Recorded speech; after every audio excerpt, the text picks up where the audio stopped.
All right. Good evening, everyone. And I'll keep letting people in, but we'll go ahead and get started. We have David Fleishman, Superintendent Fleishman, and also Assistant Superintendent Toby Romer, who is joining us for this session.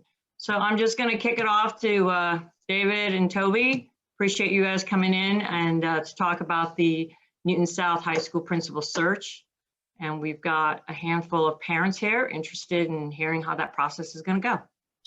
Great. Thanks, May. Good evening, everybody. I know it's a busy week at Newton South, so I appreciate you taking a second night out of the week to talk about the principal search. I'm going to give a little background first, and then we'll get into nuts and bolts of the process and how some of you might want to be involved in the search process. So a little bit about, the history of Newton South. I was thinking before tonight, I'm familiar, Newton South was built, became a new school, I think in 1960, and 60 or 62, I think 60. And I'm familiar with the history of principals in Newton South from about 1973 to the present. So from 1973 to 1997, for a 24-year period, Van Seasholes was the principal at Newton South. And, it's very rare to have a principal in a school for 24 years. That rarely happens in high schools anymore. It's very rare. And when you do, you get an auditorium named after you. So that's why we have the Seasholes Auditorium at Newton South. And then beginning in 1997, we had a series of rather short-term principals at Newton South. There was a 3-year principal, followed by a 5-year, followed by an interim for a year, followed by a 3-year. And that took us till 2009. So we had 3 permanent, in a 12-year period from 97 to 2009, we had 3 permanent principals and an interim principal. And then beginning in 2009 till last spring, Joel Stembridge was the principal. So that was an 11-year run. So that gives you some context of kind of the history of the last 47 years of what we've had here at Newton South. And obviously this year we have an interim principal. I really think, given when Joel left, I couldn't have imagined being a brand new principal this year.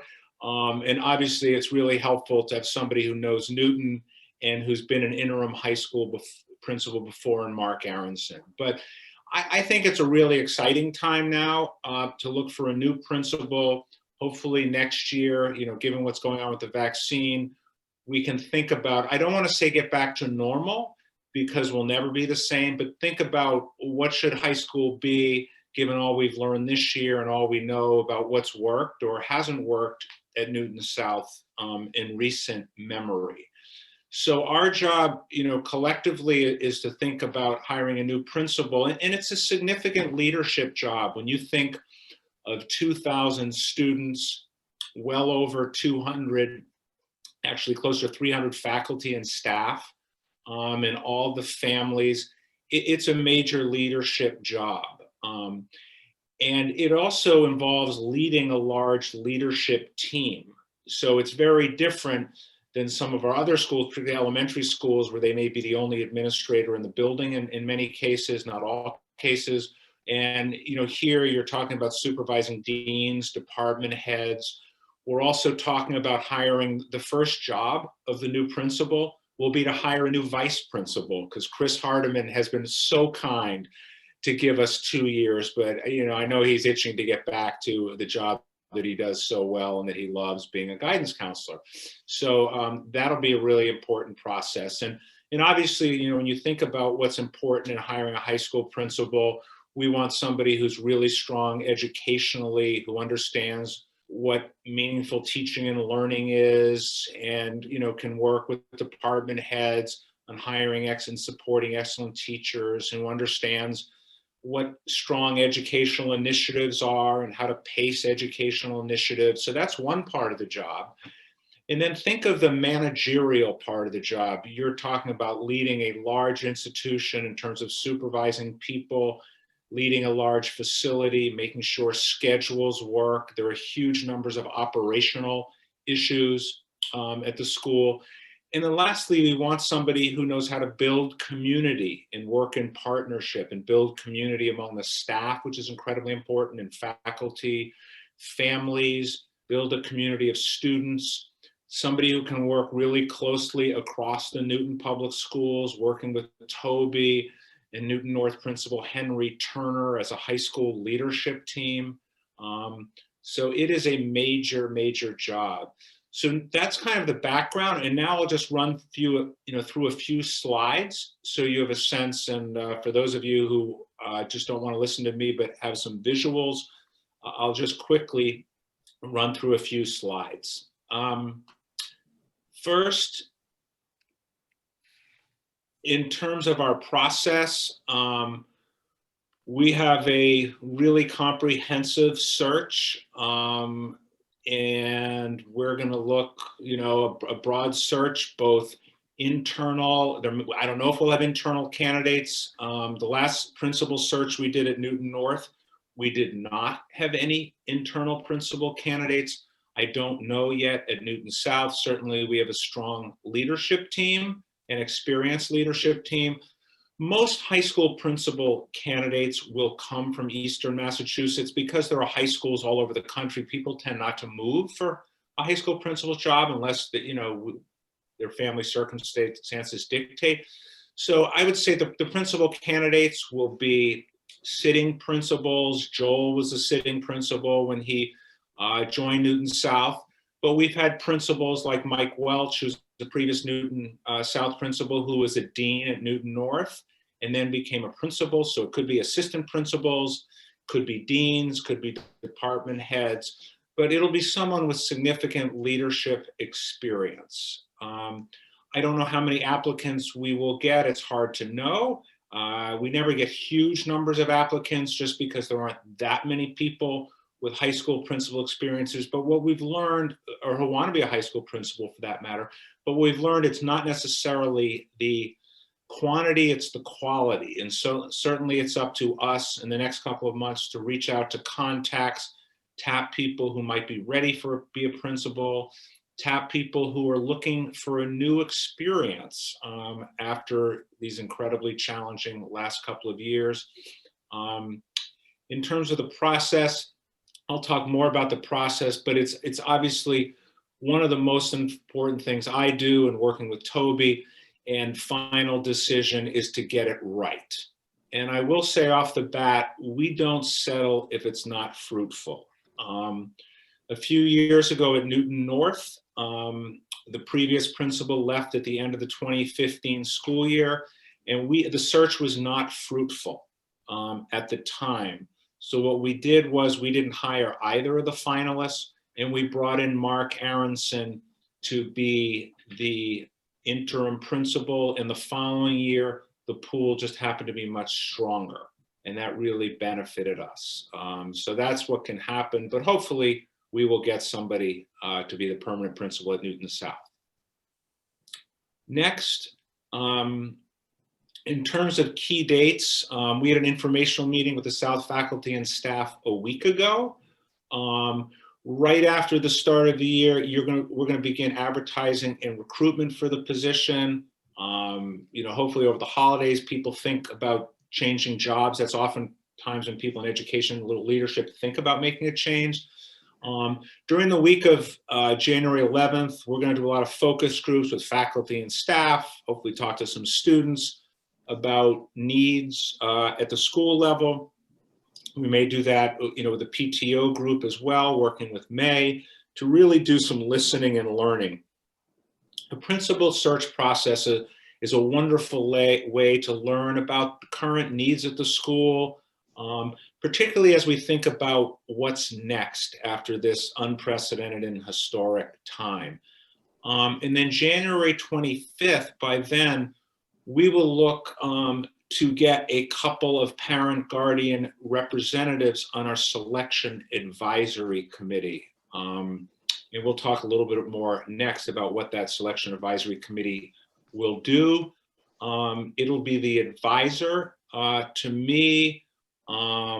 It will think about the needs of the school. It will craft interview questions for the first round of candidates. and then recommends semifinalists. So you can see we try to keep the numbers reasonable.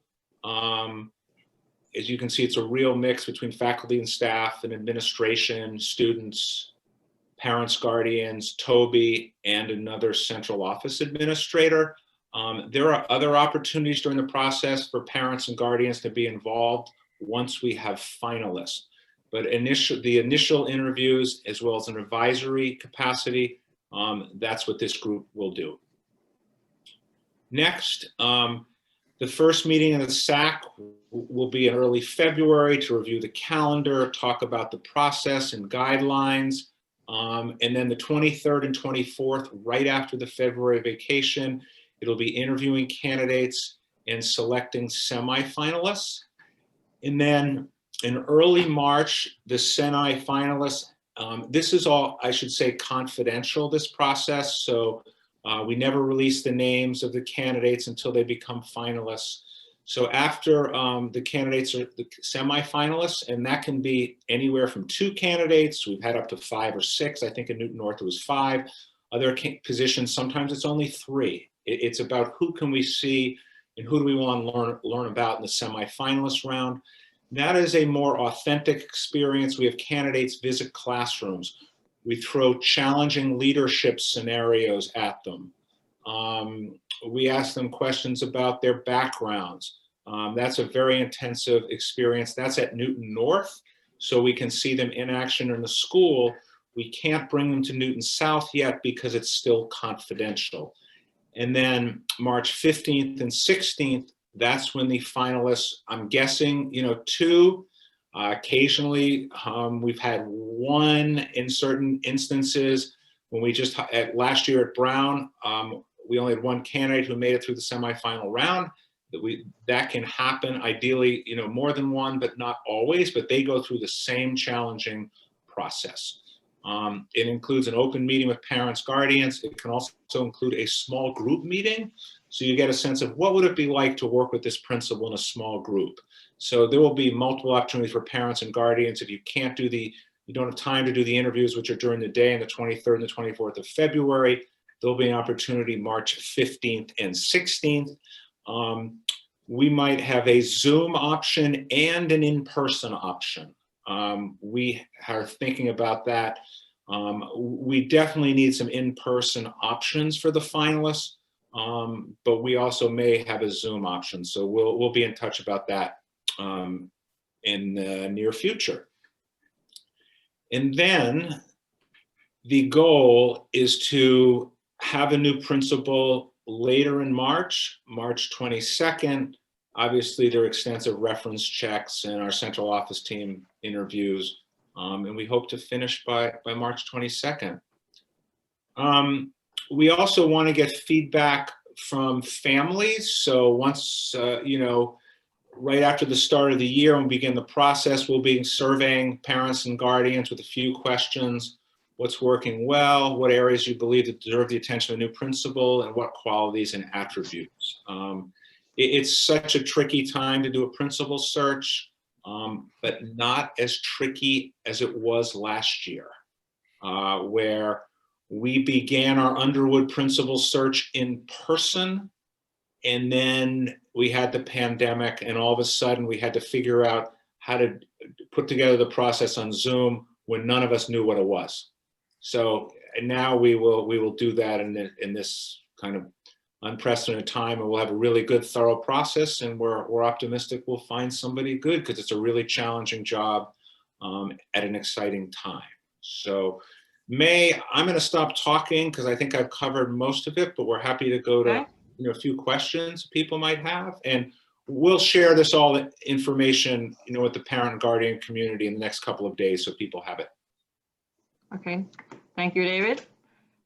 So great. If anyone wants to ask a question, you can go ahead and put one in the chat if you don't want to be called on and asked, or you can raise your hand and I will call on you. So I see Lisa.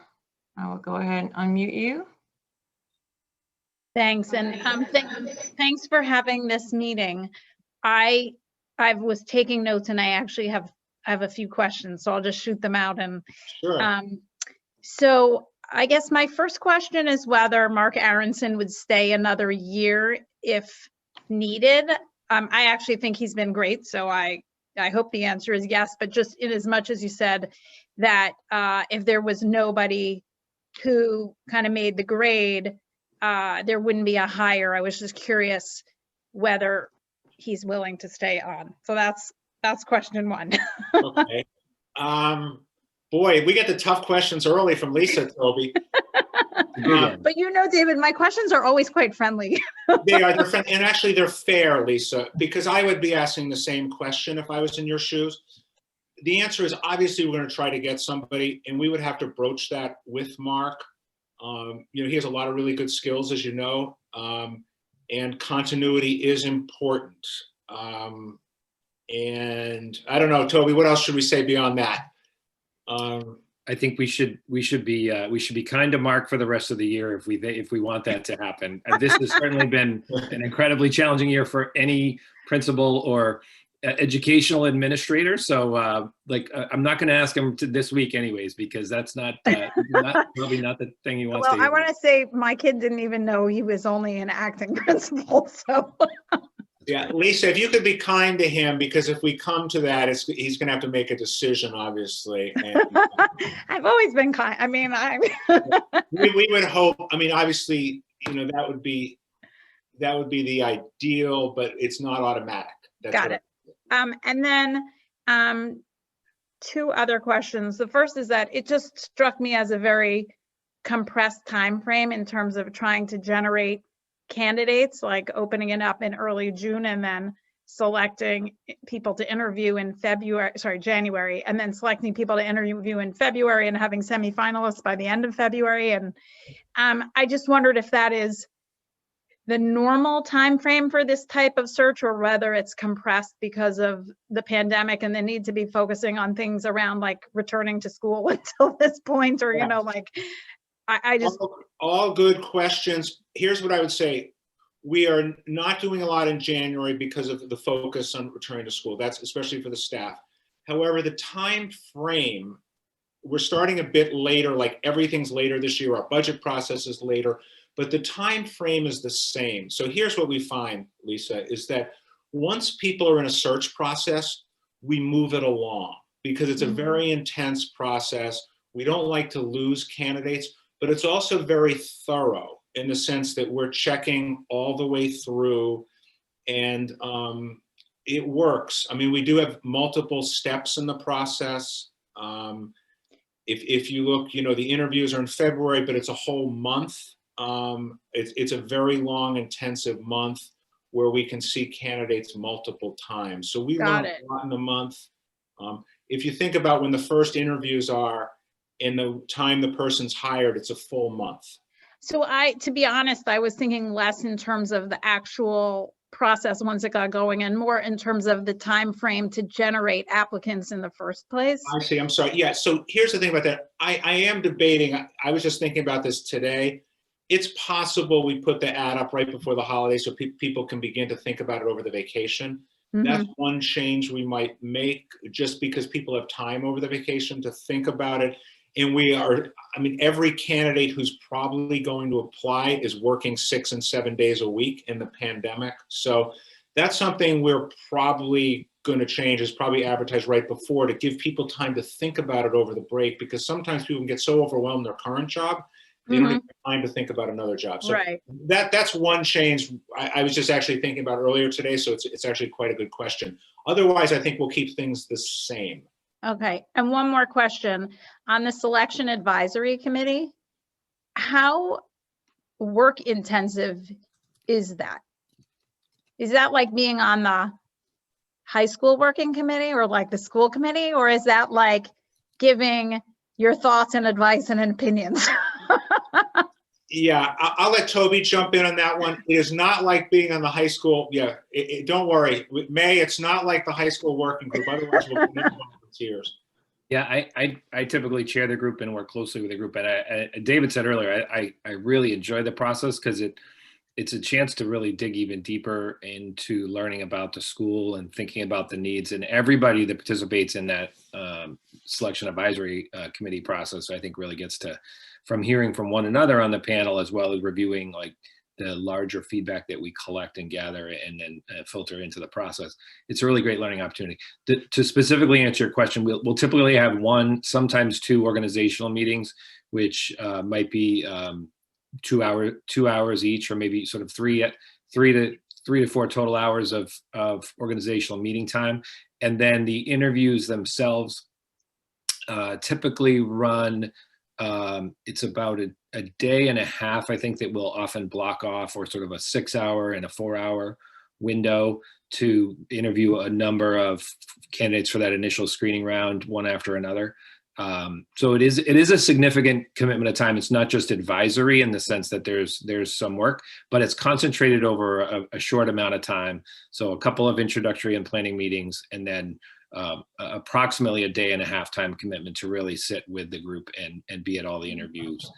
It's important that people commit to it and meet the commitment, because sort of attending half of the first round interviews, for example, is not helpful if you haven't seen all the candidates to be part of the decision-making process on who would move forward. Thank you. That was all my questions. Great. Thanks, Lisa. Okay, so Kimberly has a question. I'll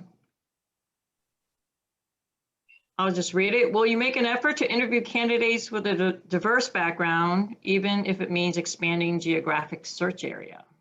Absolutely. I mean, we want to look for candidates with diverse backgrounds around here or from far away. Absolutely. And I usually say that in my opening, that it's really important to look for diverse candidates. We are making progress as we, hire leaders in Newton from across the district, both the central office and the school level. And we're really committed to that. And I think, in our current environment, we should be more committed and work harder than ever. And that's a really good question. Okay, yeah, like one of the metrics I use when I'm doing hiring is that I say I want to at least interview one person of a diverse background, or one woman for each position. And sometimes that means going, if I don't get the applicants, it means not saying, oh, I didn't get any applicants. It means saying, I need to hire either a specialty HR recruiter, or I need to expand the search, or go in, so I just hope that that's something we'll consider. Yeah, I mean, I think that that's certainly something we've learned in our recent principal searches or assistant superintendent searches. We've gone and found candidates as opposed to waiting passively, because that's not how you get a diverse pool, for sure. Thanks, Kim. That's really good reminder and important.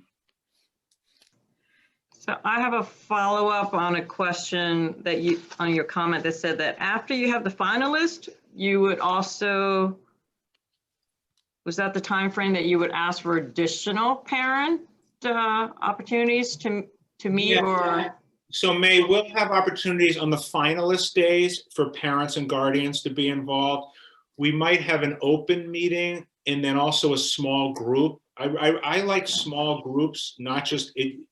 In the old days, we just have an open parent meeting, and I started having a small group, because that's how you learn what it's like to work with a person, in a role like yours, May, or just, what's it like to work with as a parent group. And, if there are 6 of you with a candidate, you learn a lot about how well does a person listen, how well do they engage, how clear are they. So we're actually, for the finalists, going to ask for a small group of parents and guardians. And Lisa, that's less time intensive, because it's only 40 minutes versus committing to a selection advisory committee. So we do that to be more inclusive with parents and guardians. So we're going to develop a finalist schedule probably in February. I will tell you, like, the Newton North finalist schedule was 7:30 to 6. I think we should make it 7:30 to 8. And really test them and push them and all that.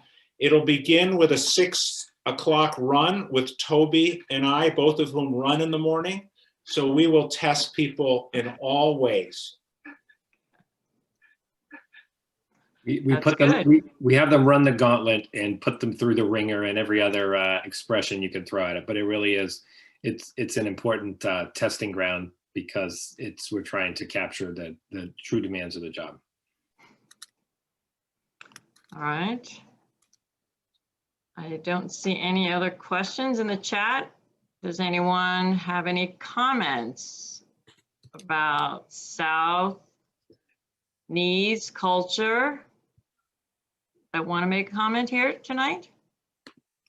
We're going to have a chance to do that, May. We're going to, you know, and that we will figure out a process with those questions to do that for sure if people aren't doing Okay. it. No, I promise. All right. Looks like a quiet group. No other questions? Any last comments? I think it's a really important process. As Toby said, we learn a lot about the school. And May, I think you've learned from just being on a working group. There's great learning when you're on these advisory committees or working groups. You learn a lot, and it can be Yes, you fun. do. It can be fun. Yes, it can be. You do learn a lot. You learn a lot about the districts, about things that you probably don't understand as much, or why it takes as long to make a decision. So part of the process, it does happen. Well, thank you both for taking your time. It's a short meeting. I'm sure people are glad. Information was great. So when you're ready to share it, we'll certainly send it out through the PTSO. Right, we're going to get a communication together with a lot of the information we shared tonight, with a timeline, as well as how people can get involved in the search. So we will try to get that out by Monday or Tuesday at the latest. Okay, great. Okay. All right. Thanks, everybody. Thanks, Thank everybody. you. Good night. Thanks. Good night. Bye-bye.